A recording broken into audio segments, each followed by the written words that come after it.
Let's talk about young guys that are stepping up while they are on campus. Spring practice did end, but a lot of stuff has come out, and we'll just run down the list. So guys apparently stepping up: Nick Brooks, Justice Terry, Lance Jackson, Kobe Black, Grayson Littleton has been like the standout and surprise guy, which is really cool to see. I was really high on him coming out of high school. I thought that was a really good win from Texas, getting him from Clemson and Michigan, because that was a fight down to the wire. Like, Michigan tried to the last second to get this guy, and then Brandon Baker's actually been coming on of late as well. So out of these guys, who are you most surprised by, and who are you least surprised by on this list of who's standing out?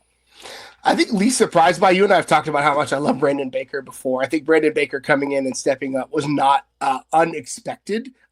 He probably could have played last year if he needed to, but having another year to grow into that body and grow into those paws is something that I think we were anticipating.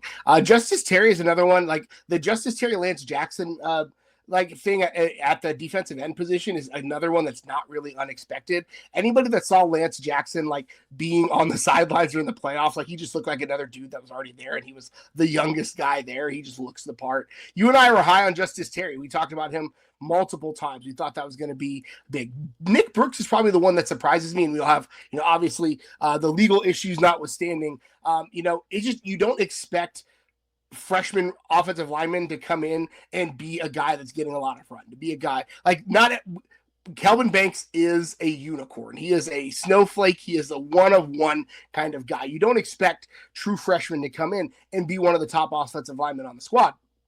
And so for Nick Brooks to get that much hype and praise is pretty surprising for me, simply because he's 18, maybe he may not even be 18, maybe 17, right? 17-year-old lining up across some 22, 23-year-old guys on the defensive line, right? Like, that is a difference between a child and a grown man. And so Nick Brooks being a guy that came up and got some hype, which makes his bad choices even more frustrating, right? Makes it even worse. And we can talk about that. But like, him coming in and being a guy who's getting a lot of hype is not in a bad way. I'm not talking down on the kid, but offensive linemen just don't do that all that often. No, 100%. I was going to say him as well. Nick Brooks surprises me the most because of, listen, he's big. I think he's 6'5", 6'6", like 350, but I thought he was too big. I thought he'd have to lose like 20, 25 pounds and get down, because I didn't really see him being able to move that well at that size, but apparently he is. And the words to describe him, like the coaching staff and everything around it, are first round pick. And that's high praise, because if they're saying that, then, I mean, they know what they're talking about. Kyle Flood was at Alabama. He just saw Kelvin Banks. So that's really, really cool to see that happening. I think it's really good as well to see Brandon Baker finally turning a quarter, and I guess finally standing out, because we need that. He has to stand out. Like, we can't have someone at that position that, especially with a young quarterback, as we've talked about, that isn't ready to play football. Your tackles have to be solidified. I'm not so worried about the interior, because I think DJ Campbell will hold down the right spot. I think Umlo Zulu's ready at the guard position. I really do. I think he's going to play a lot better than most people expect. And I think Cole Hudson's going to be a decent center, because I saw him at center. I actually think he's probably a better center than he is guard. So it's really up to the tackles. And I trust Trevor Gooseby, honestly. So it's really down to the right tackle position, which is the biggest question mark. So hopefully he keeps picking up the pace there. Grayson Littleton, I'm not shocked by, but this cornerback room is pretty good. So it's kind of crazy to me that he's already standing out in that room.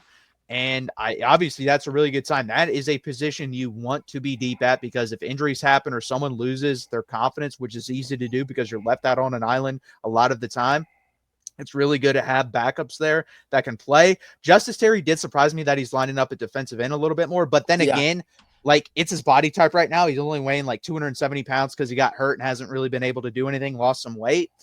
So we'll see. Maybe that's just a permanent thing for him. I don't know. That'd be very interesting. I mean, we all thought it would be beef up, play on the inside, but hey, if he wants to rush the passer, and that's more of like a Barron Sorrell type, I'd be fine with that. Obviously, I think he's going to end up being a better player than Barron Sorrell, even though Barron Sorrell was a very good player for Texas.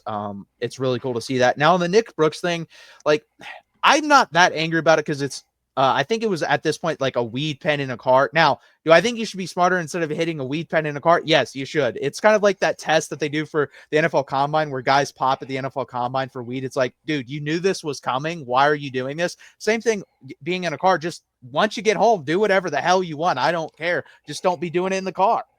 Yeah, there's like, again, I talked about it earlier. This is one of those spots where like you have to hold multiple things to be true, right? Like one, like being intoxicated of any kind behind the wheel is awful, and you shouldn't do it, and like it ruins lives and it kills people. Like, do not do it. It is dumb. Don't do it. But like the decriminalization of marijuana in Austin continues to happen. It's a thing, and so I wonder if it was just one of those like nobody's gonna see me. I have my pen on me. Whatever. Like again, don't drive impaired. Like, period, end of sentence. Don't do it. It's stupid.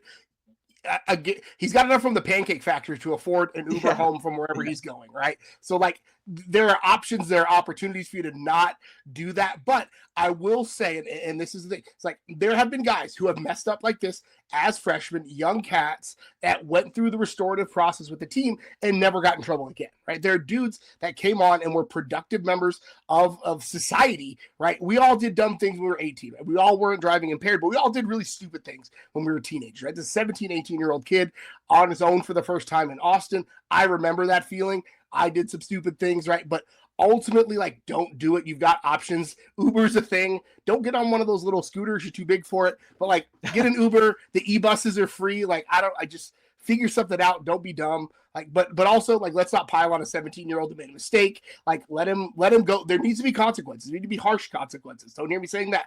Consequences for it. Let him go through that process. Get right with the coaches. Get right with his teammates, and ultimately get back to what his future is going to be.